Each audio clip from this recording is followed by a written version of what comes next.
Egito Antigo. Os restos da mais antiga sociedade que se conhece permanecem por entre as areias do deserto e as marés do rio Nilo.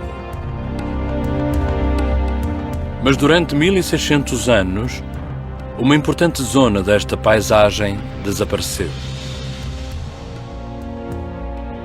Enterrada como um tesouro no mar,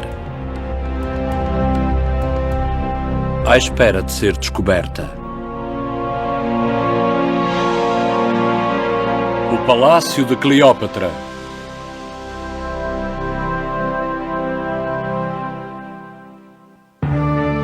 Egito. Durante 5.000 anos, uma grande civilização nasceu aqui e deixou um legado deslumbrante, repleto de imagens que mostram riqueza, adoração, poder e orgulho. Um povo que detinha uma fé incrível na vida depois da morte e que encontrou expressão nos enormes templos e túmulos e que depositou a sua fé nos faraós para o liderar e proteger. Cada faraó deixou marcas indestrutíveis. Ramsés II, o construtor do grande império,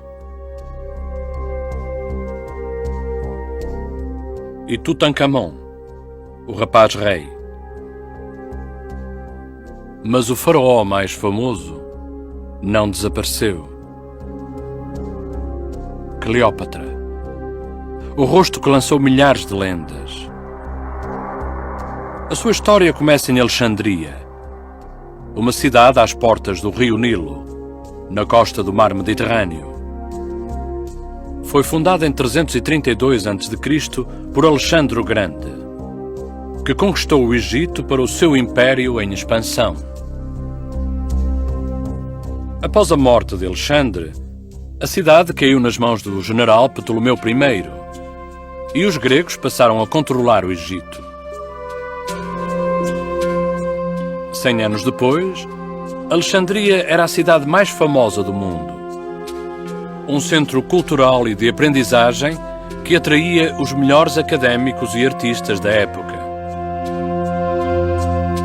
Foi crescendo como um porto de comércio entre a Europa e a Ásia. Os navios que viajavam da Índia e de Roma procuravam o mítico farol, uma das 7 maravilhas do mundo antigo. A ocupação grega de Alexandria e do resto do Egito durou uns 300 anos, até à era de Cleópatra. Rainha Cleópatra VII, um faraó egípcio e um grego puro. Continua a ser um dos maiores enigmas da história. Popular entre os egípcios, Cleópatra foi a primeira governante a aprender a língua deles. Ela manteve o poderoso Império Romano afastado, falsificando alianças próximas com os seus líderes. Mas a sua sorte chegou ao fim quando Otávio, o governador da Roma Ocidental, decidiu tirar o Egito a Cleópatra. Em vez de se dar por vencida, a rainha suicidou-se. Porém, de todo o drama pelo qual Cleópatra terá passado, não há vestígios na cidade de Alexandria atualmente. Em vez disso, o seu mundo permanece escondido a 10 metros de água turva, numa baía que se estende por 2 km². Nunca ninguém tentou fazer uma busca completa a este local. Até agora.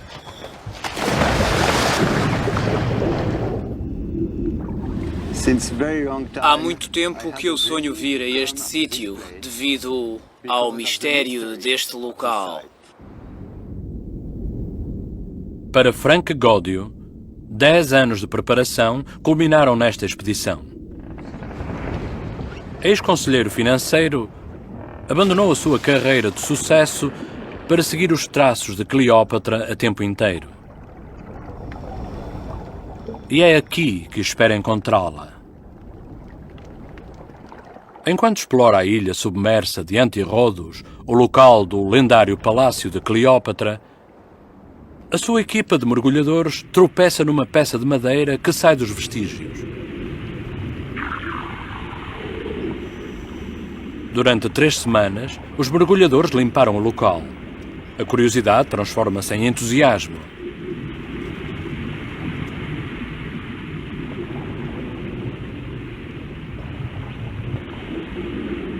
São os destroços de um navio antigo com mais de 30 metros de comprimento. A grande surpresa para a equipa e para mim, nesta época, foi a descoberta dos destroços no porto da ilha de Antirrodos.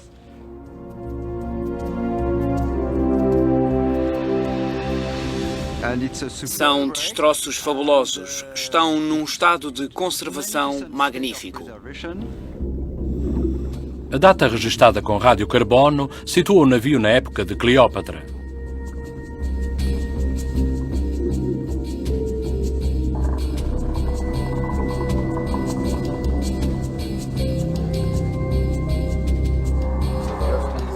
Gódio pede ao artista Patrice Sandrin para fazer um esboço do enorme navio.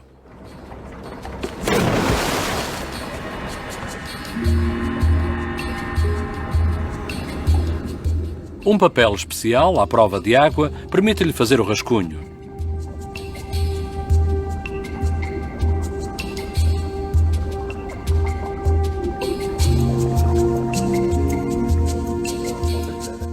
Vamos agora transferir as medidas do fundo do barco feitas pelo Patrice. Aos poucos começamos a ver a forma e os detalhes dos destroços. O tipo de construção vai levar-nos a definir a data exata da construção do navio, o autor e com que propósito foi construído. O que é muito importante neste caso. Os desenhos e as filmagens de Sandrin são enviados para o Dr. Steve Vinson, da Universidade de Chicago, um especialista em navios antigos e em navegação. Uns bons destroços de navios antigos são sempre uma boa surpresa. Na verdade, o local onde eles estão a fazer as buscas é o fundo do navio, onde se acumulam as sujidades e porcarias. Basicamente, fica por baixo da direção do navio. Um modelo de computador ajuda o Dr. Vinson a dar vida ao navio. Como se pode ver, nem todas as armações atravessam a quilha. O desenho deu uma primeira pista, porque com ele consegui ver o aspecto geral. Temos uma linha central, a quilha, que é este membro pesado e longitudinal que começa na parte da frente do navio até à parte de trás. Para lá da quilha existem inúmeras peças que vão de um lado ao outro, às quais chamamos de costada ou de armadura. Para os padrões da altura, o navio era bastante grande. 30 metros de comprimento, com vigas muito grossas que mediam 8 metros de uma ponta à outra. Vinson acha que é um navio de carga. Se ele estava a sair do Egito, podia estar a transportar cereais. As estatísticas dizem que os navios de cereais do Egito para Roma transportavam cerca de 50 mil toneladas por ano. Um navio de carga deste tamanho podia transportar 300 toneladas de cereais ou vinho armazenados em compartimentos apertados. A riqueza do Nilo que enriqueceu Cleópatra. Terão passado de navio pelo Egito muitos bens de luxo provenientes da China, da Índia e da África subsaariana. Terão passado também seda da China, especiarias da Arábia, incensos e perfumes de África, animais exóticos e leões para devorarem os cristãos.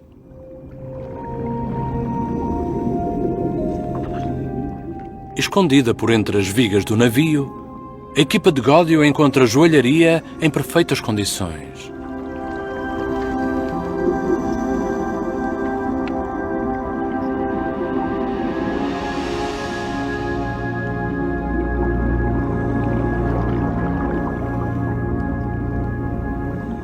Todos os dias temos surpresas com estes vestígios. Primeiro descobrimos-lo e o seu tamanho é bastante impressionante. Temos também peças luxuosas, peças de muito boa qualidade. Este é o fundo de uma delicada e bonita taça.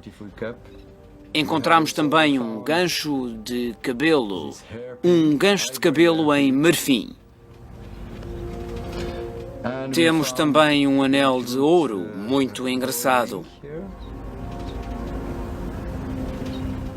Muito bonito.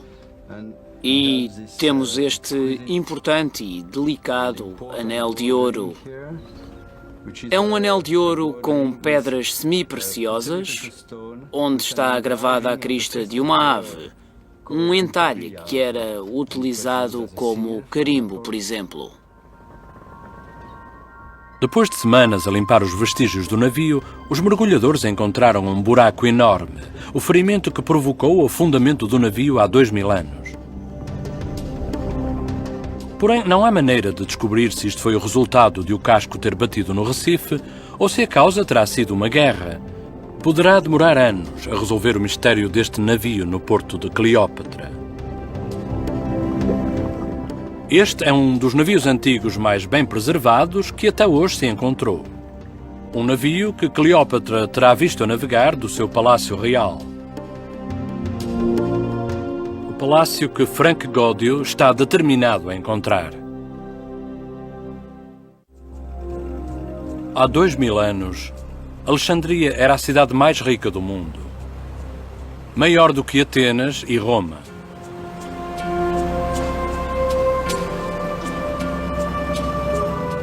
Atualmente, uma modesta frota pescatória substituiu a marinha imperial de Cleópatra.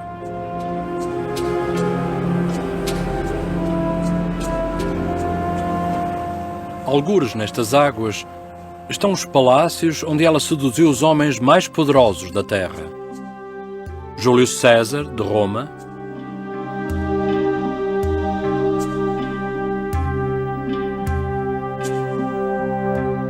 e o ambicioso Marco Antônio.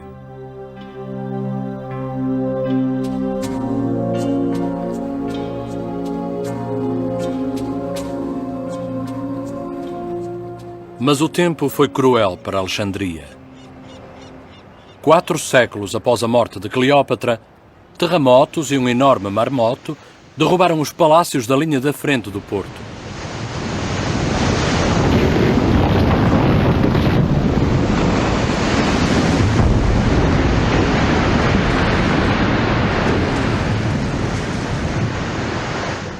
Espalhando pela baía as peças de um enorme puzzle subaquático. Se descobrir alguma coisa do que resta do palácio de Cleópatra, será algures na vasta e desfigurada baía.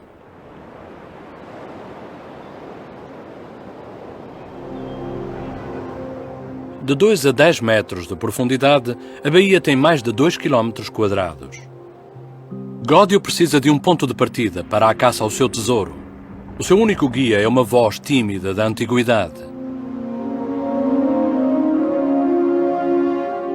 Um autor grego que viajou até Alexandria 4 anos após a queda de Cleópatra e relatou as maravilhas que viu.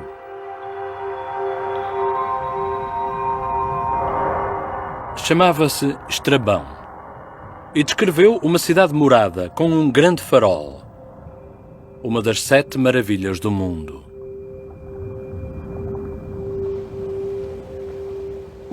Através de Estrabão, sabemos que, à volta do porto, existiam palácios e templos. Entre eles existia ainda uma ilha com o palácio de Cleópatra e um pequeno porto que pertencia ao rei. Vários mapas foram feitos baseados nos relatos de Estrabão, mas apenas a exploração subaquática poderá providenciar os pormenores que ainda faltam. A visibilidade é um problema. Os mergulhadores dificilmente conseguem ver mais do que 2 metros através das águas turvas, e a mais pequena agitação desperta séculos de lodo depositado.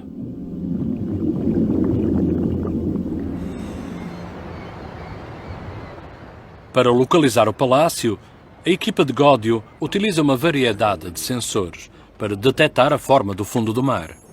O porto é examinado para se detectarem as alterações no campo magnético do planeta Terra. Isto indica que podem existir estruturas enterradas no fundo. As imagens são combinadas com os sons das profundezas para produzir um breve esboço das represas e do porto submersos.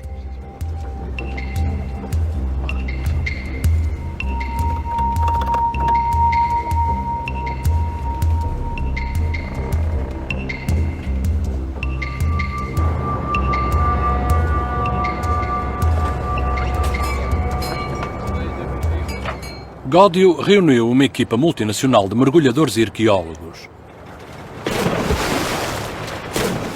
A equipa de Gódio tem 8 semanas para encontrar o palácio, antes de chegar o tórrido verão egípcio, que transforma a água num caldo impenetrável. No início, os mergulhadores têm dificuldades em identificar onde estão. Séculos de cálcio depositado cobrem indiscriminadamente rochas e ruínas com quase 1 metro de espessura.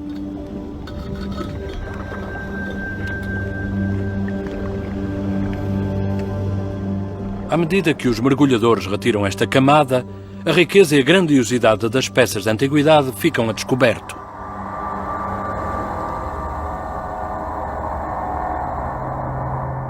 Uma estátua do deus grego Hermes.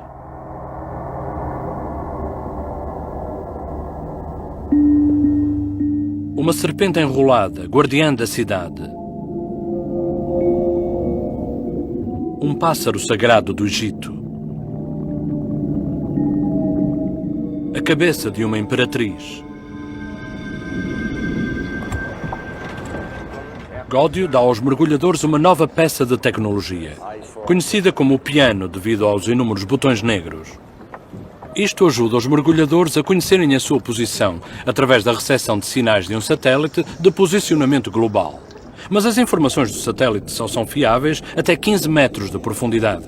Gódio precisa de mais precisão.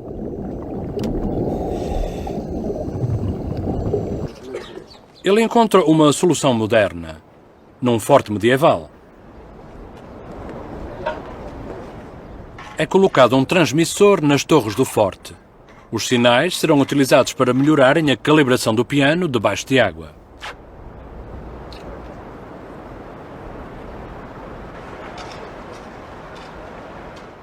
Este receptor está ligado a 2 antenas. A primeira recebe o sinal do satélite.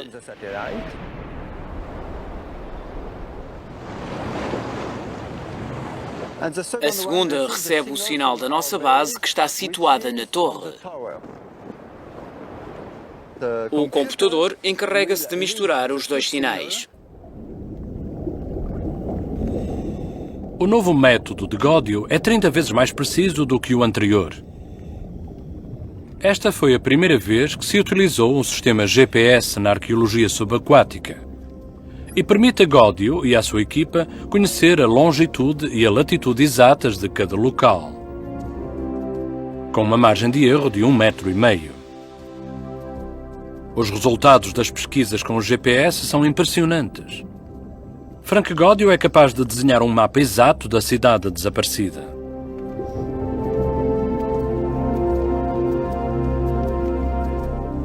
Em 1997 e 1998, depois de escavações arqueológicas, conseguimos definir com precisão os contornos e a localização das ruínas da cidade. A equipa de Gódio usa boias vermelhas para marcar os contornos das descobertas submersas. Seguindo as pistas de Estrabão, Gódio é agora capaz de trazer o mundo perdido à superfície.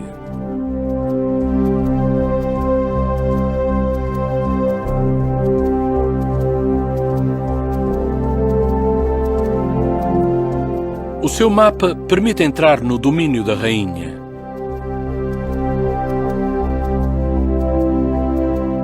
O palácio onde Cleópatra seduziu Júlio César, o poderoso comandante da legião romana.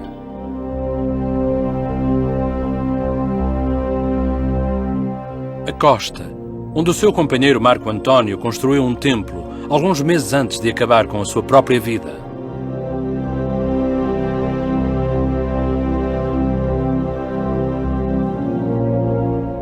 E finalmente, Antirrodos, a ilha real de Cleópatra.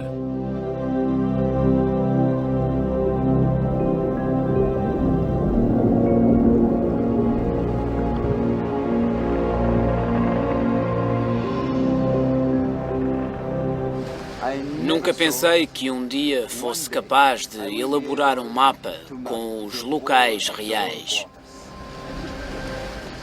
Agora sabemos que estamos apenas no início de uma grande aventura científica.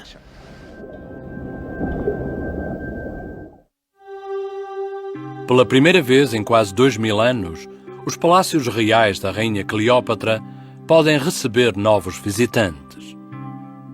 Depois de elaborar o mapa do Porto Antigo de Alexandria, Gódio limita a sua procura à ilha submersa de Antirrodos.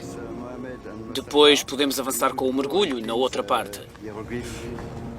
Foi aqui, em 26 a.C., que o geógrafo Estrabão viu a casa de verão de Cleópatra, 4 anos após a sua morte. Mas ele não dá pistas da localização do palácio.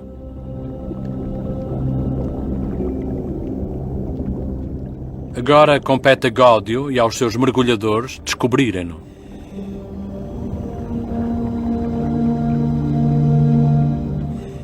Uma escavação arqueológica é como um puzzle. Existe muito pouca informação para preencher os espaços.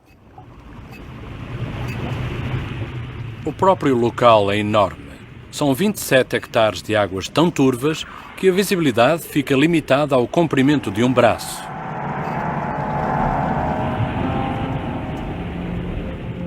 As peças que são descobertas têm de ser vistas segundo um espaço de tempo em que a vida de Cleópatra é apenas um breve momento.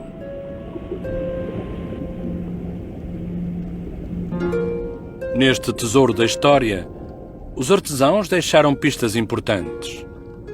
8 blocos inscritos com hieróglifos egípcios. Uma informação riquíssima para o mundo dos académicos que os conseguem decifrar.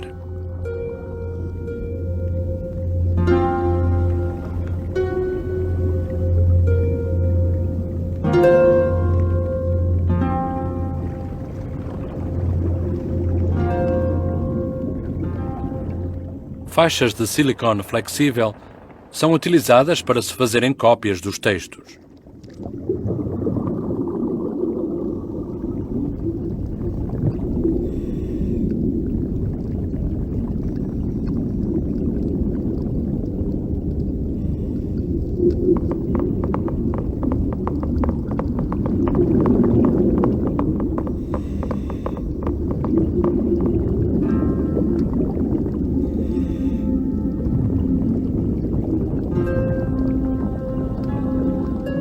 Uma das inscrições é uma dedicação a deuses cujo culto terminou cerca de 1000 anos antes do nascimento de Cleópatra.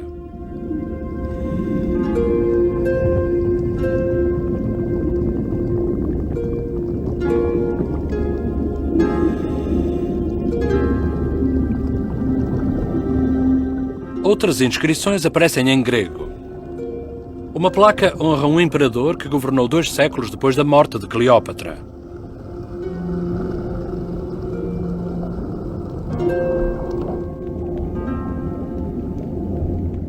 Na parte oriental da ilha submersa, os mergulhadores descobrem 2 longas filas de estacas de madeira. São a base da construção de um molho antigo e é uma pista valiosa. A idade da madeira pode ser determinada.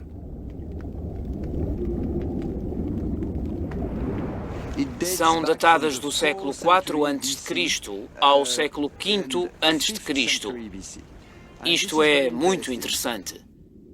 O molho já existia aqui muito antes de Cleópatra. É uma descoberta encorajadora. Se sobreviveu todos estes anos, é possível que o mundo de Cleópatra também tenha sobrevivido. Na altura em que Cleópatra assumiu o trono, Antirrodos era um porto próspero.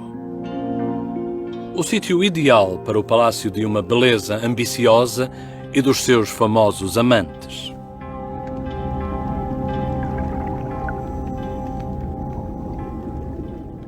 Enaltecido pelas descobertas do antigo cais, Gódio procura restos de edifícios do período do reinado de Cleópatra. Pelo porto, os mergulhadores revelaram dúzias de colunas gregas distintas. Os antepassados de Cleópatra vieram da Grécia e importaram o seu estilo para o Egito. Extremidades afiadas relembram as colunas encontradas em Atenas, mas estão inscritas em granito proveniente do Egito.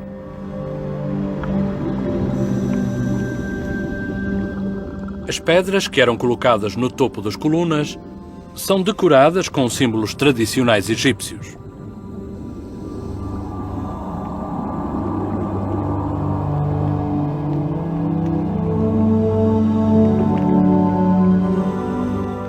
Os pilares terão formado coberturas elegantes que protegiam a rainha e os seus acompanhantes enquanto entravam para os navios reais.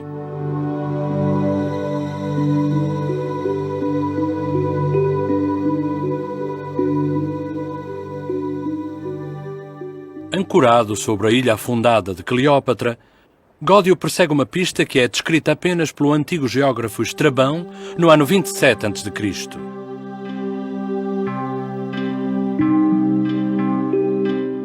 Gódio sabe que existia um palácio na ilha de Antirrodos.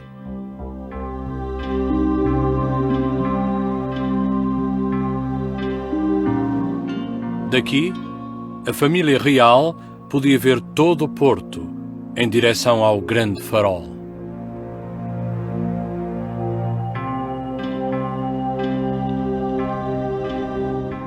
Os mergulhadores de Gódio limparam as ruínas encrustadas na zona sudoeste da ilha submersa.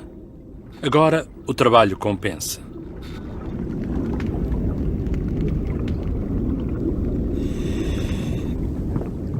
Os mergulhadores descobrem uma série de colunas gigantes talhadas de granito vermelho egípcio.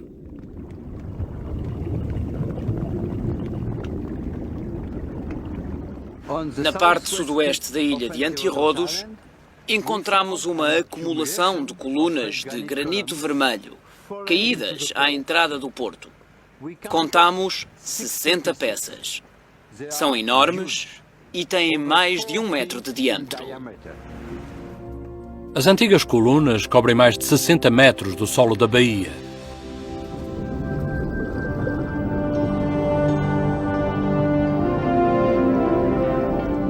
Peças de olaria partidas por entre elas sugerem que caíram durante um terremoto, séculos depois da morte de Cleópatra.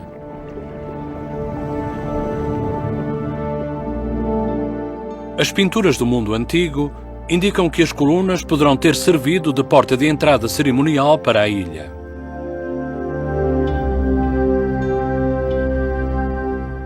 As colunas traduzem a majestosidade dos seus donos. Algumas têm mais de 7 metros de altura. Uma entrada magnífica, digna de uma rainha. Os marinheiros que se aproximavam terão ficado maravilhados com a magnífica entrada para a Ilha Real. A entrada leva Gódio a suspeitar que o palácio terá ficado no centro da ilha. Mas nas suas tentativas para o encontrar, Gódio encontra o inesperado.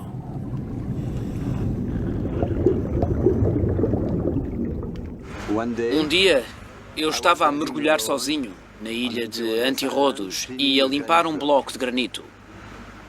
Esperava encontrar alguma pista que me dissesse que eu estava no caminho certo para descobrir as ruínas do palácio de Cleópatra. Os hieróglifos no bloco de pedra revelaram uma serpente enrolada, relembrando o explorador de uma serpente lendária que acabou com a vida de uma rainha de 39 anos. Mesmo não sendo do período de Cleópatra, considerei-a um bom presságio para a minha investigação.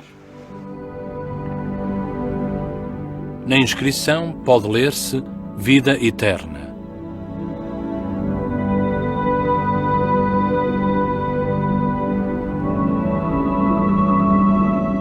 Em breve seriam encontradas outras dúzias de blocos.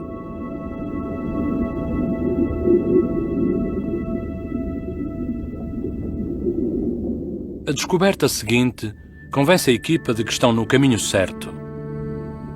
Vastas extensões de piso de calcário dignas de uma rainha.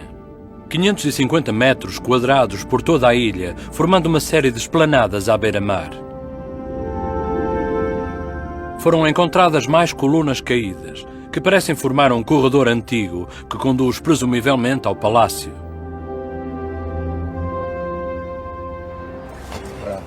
Gódio acha que está próximo do palácio, por isso diz aos seus mergulhadores para cavarem um fosso fundo perto do pavimento. Depois teremos uma extensão de cerca de 1,20 m por explorar. Utilizando uma draga poderosa, a equipa investiga os pedaços desordenados do solo do porto. Camadas que remontam ao tempo desde o Egito moderno até à Roma imperial.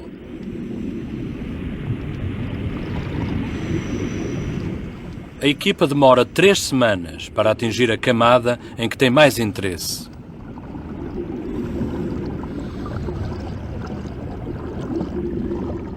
Eles trazem à superfície novos vestígios.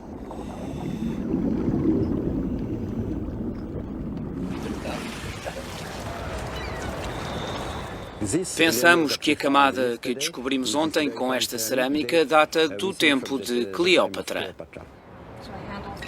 Gódio e a arqueóloga americana Emily Teeter examinam as descobertas. É uma peça extremamente bonita, uma taça ou um prato, e tem uma forma muito interessante.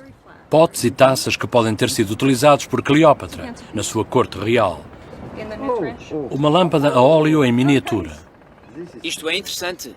Este é bastante diferente e muito peculiar, e está em perfeitas condições. Entretanto, uma outra equipa de mergulhadores fez uma descoberta impressionante. Onde termina o pavimento abruptamente, surgem enormes blocos de pedra. Pouco certo do propósito destes blocos, Gódio decide escavar à volta deles, para ver se existem sinais de alguma coisa importante. Um palácio é, obviamente, um monumento importante, e para este monumento importante é necessário uma estrutura muito forte. Os mergulhadores de Gódio começaram a perfurar séculos de história. Aparece uma série de alicerces em madeira, delineando uma estrutura de 62 metros de extensão e com largura suficiente para suportar os blocos de construção que a equipa descobriu anteriormente. Gódio está convencido de que podem ser os alicerces do Palácio de Cleópatra.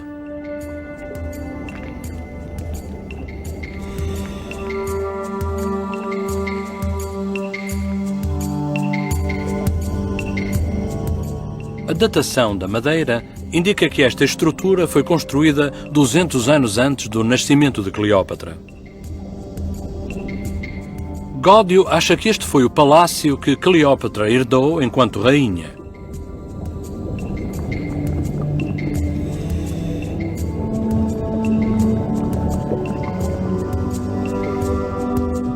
O que significaria que ele teria descoberto as ruínas do palácio de Cleópatra na ilha.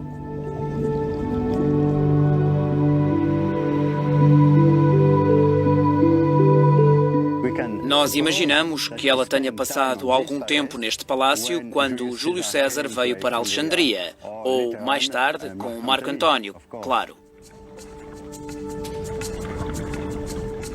A arte clássica oferece algumas pistas relativamente ao aspecto do palácio. Altas colunas gregas erigidas em solo egípcio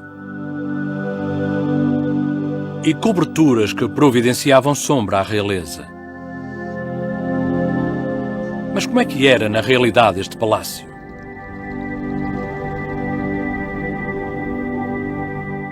Baseados nos alicerces encontrados, os peritos podem agora arriscar algumas suposições. No interior destas paredes, o hall de entrada era revestido a marfim e carapaça de tartaruga indiana estava embutida nas portas. O palácio estava decorado com esmeraldas e joias reluzentes nos sofás.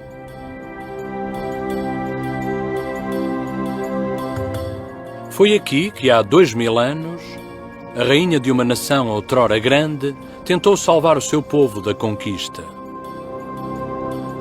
O caso amoroso de Cleópatra com Júlio César e Marco António transformaram-se em lendas duradouras. 2 temíveis guerreiros, arrebatados por uma beldade real e ofuscados pela riqueza da sua dinastia.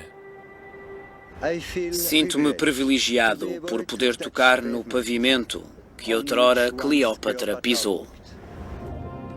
Gódio descobriu o edifício principal do Palácio de Cleópatra. Mas sabe que a sua exploração na ilha ainda não terminou.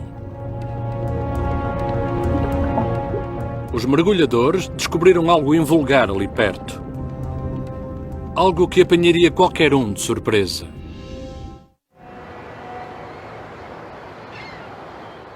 Tendo encontrado a ilha submersa, onde Cleópatra governou como rainha, Frank Gódio procura agora mais um edifício.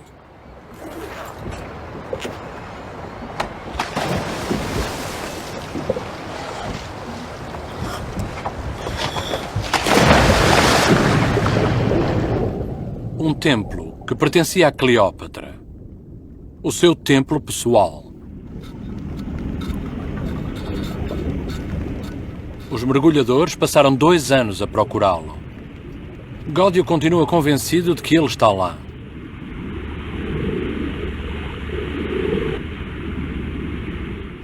Para os egípcios, o que realmente interessava era a vida depois da morte.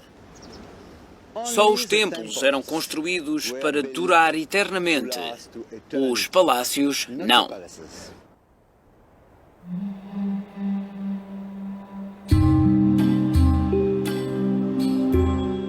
Um templo a centenas de quilómetros a sul ainda representa a imortalidade de Cleópatra. Aqui, a sua imagem funde-se com a da deusa Ísis.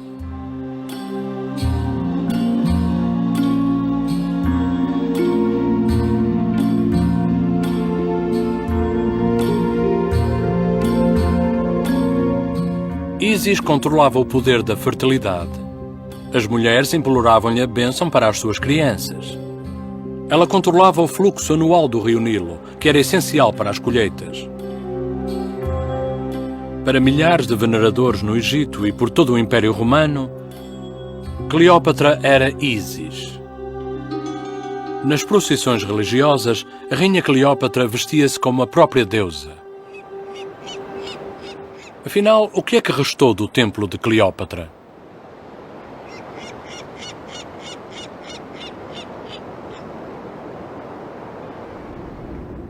Os mergulhadores procuram próximo da costa da ilha submersa.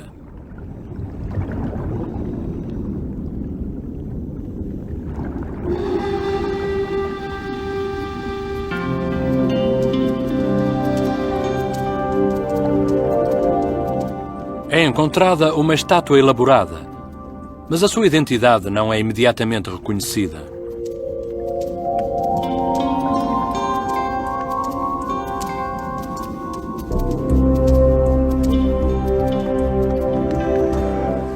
Será levada para a superfície para uma inspeção mais aprofundada. Para içar a estátua, Gódio e o engenheiro Jean-Jacques Groussard preparam um lento e cuidadoso levantamento. Para evitar que a estátua se desfaça em bocados no pavimento rochoso que está por baixo.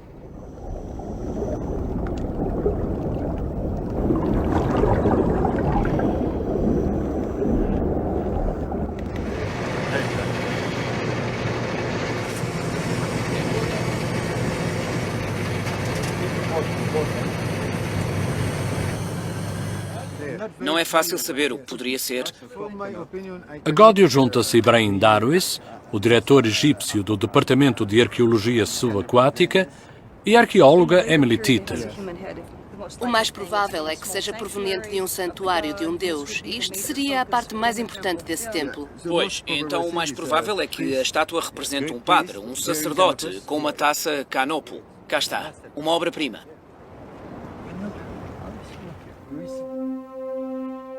Um sacerdote dá homenagem de Cleópatra à deusa Ísis. Ele tem uma taça chamada canopo, cheia de água benta do Nilo Sagrado. É uma descoberta valiosa. A primeira estátua de canopo encontrada no Egito.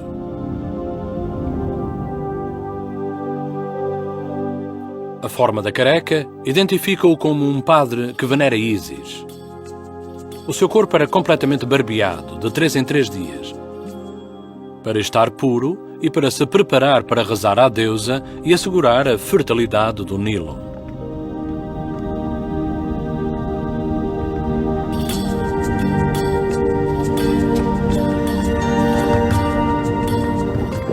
Mas algo ainda mais espetacular aguarda no fundo da água. 2 esfinges perfeitas.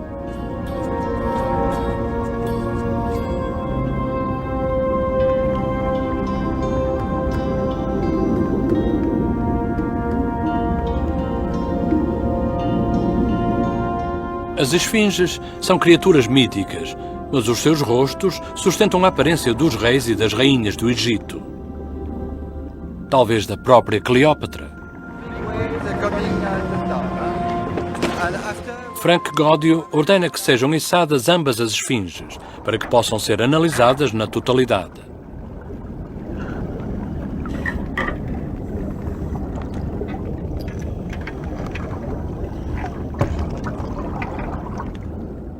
Durante 2000 anos, estas esfinges estiveram escondidas dos olhos humanos. Agora, durante alguns minutos agonizantes, elas sobem em direção ao céu.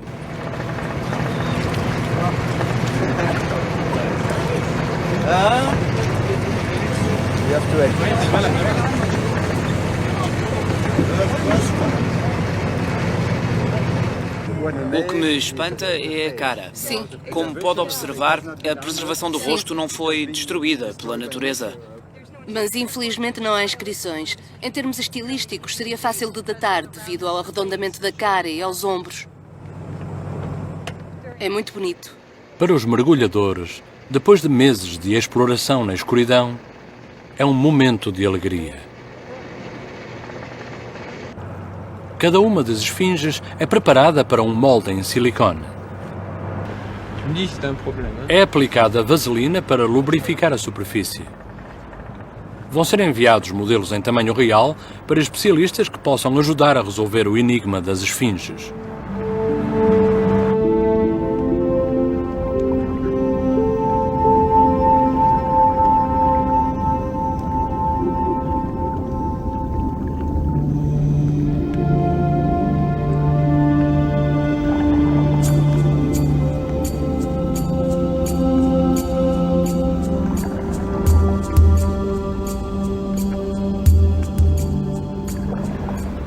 Quando faço explorações na ilha de Antirrodos, tenho a possibilidade de trazer novas informações à luz do dia, tal como a presença da esfinge com o pai. Durante o reinado de Cleópatra, as esfinges eram frequentemente usadas como guardiãs espirituais dos templos. A descoberta das esfinges num local tão próximo do padre da Taça Canopo leva a crer que Godio encontrou o templo que procurava. Estavam numa área pavimentada, perto das colunas de granito vermelho.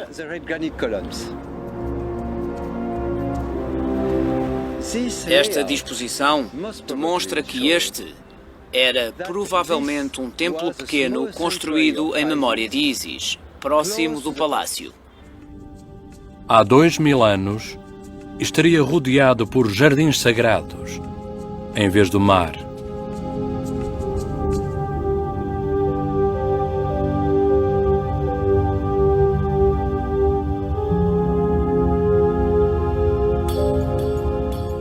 Quando a deusa Ísis se transformava em humano, Cleópatra terá tido aqui algumas procissões, rituais sagrados, abençoados por padres que adoravam Ísis, purificados pelas águas sagradas do Nilo, através das taças de Canopo. Nas últimas horas da expedição, há ainda um último tesouro que é preciso revelar a partir do porto de Cleópatra. É uma gigante cabeça em pedra. A estátua completa deveria ter pelo menos 5 metros de altura. Mas qual seria o humano que mereceria tal memorial? Existe apenas uma maneira de ter a certeza, que é trazer a estátua para a terra e analisá-la.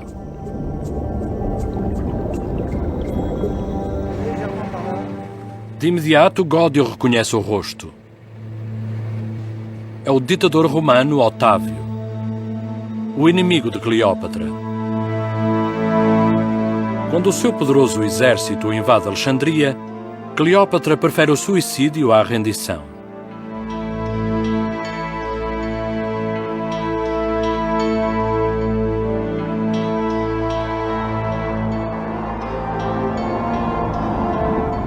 Ela foi a última rainha do Egito.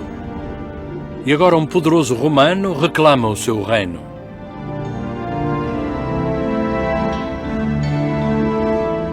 Dois 2000 anos depois, Frank Godio toca no seu mundo.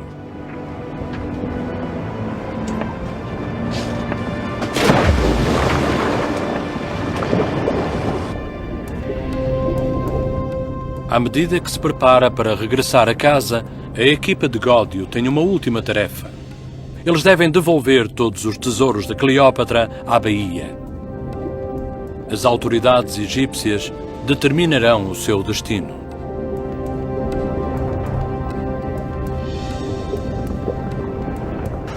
Há 10 anos, decidi empreender este importante projeto e tentar encontrar alguns vestígios da cidade submersa de Alexandria.